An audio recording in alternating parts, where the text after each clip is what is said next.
There we are. Third molar extruded, makes contact with the second lower molar on this side, and there goes the cast into centric occlusion. To finish the work in the lab, I have to measure the angulation of the condylar path towards the occlusal plane. You see here the drawings we got from the patient. I'm interested in the very first part of this sinusoid-shaped curve, because that's where the condyle has to work when the teeth work together.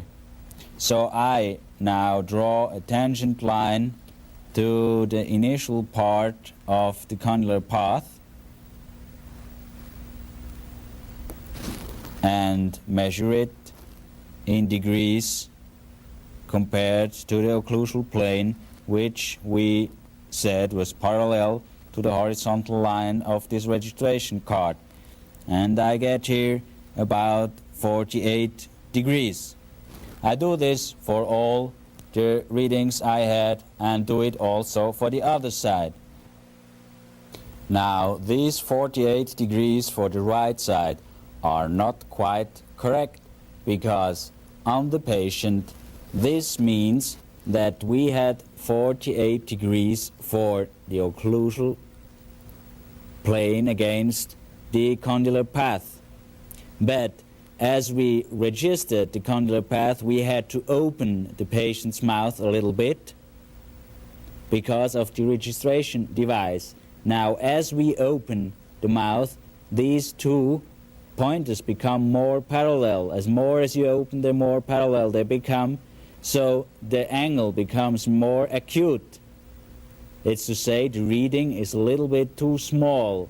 The angle is a little bit too small, so we have to have a correction.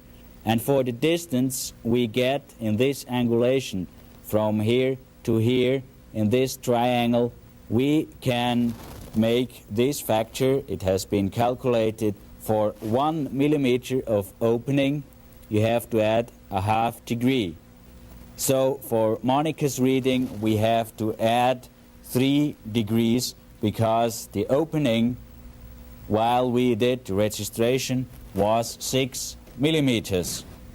I add these 3 degrees and get here 51 degree for the right side, and 50 plus 3, 53 degree for the left side.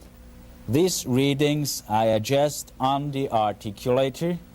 We said left side 53 degree.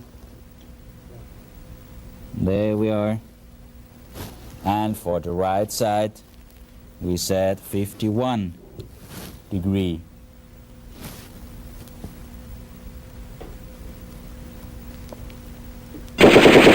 There we are.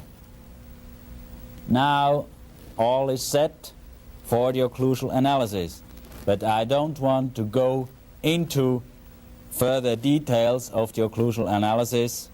I rather have to explain some readings of the Gothic arch tracings and some readings of temporomandibular röntgenographs.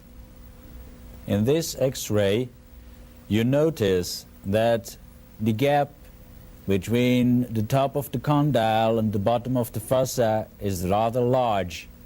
The patient has closed in maximum intercuspation, it's to say in centric occlusion.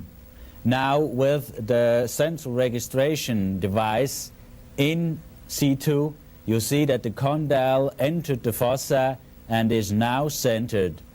The pictures are taken in this standardized method, so we are not fooled by angulation of the Röntgen beam.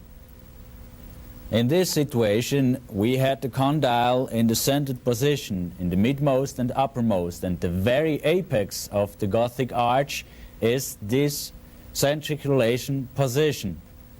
This is a normal Gothic arch.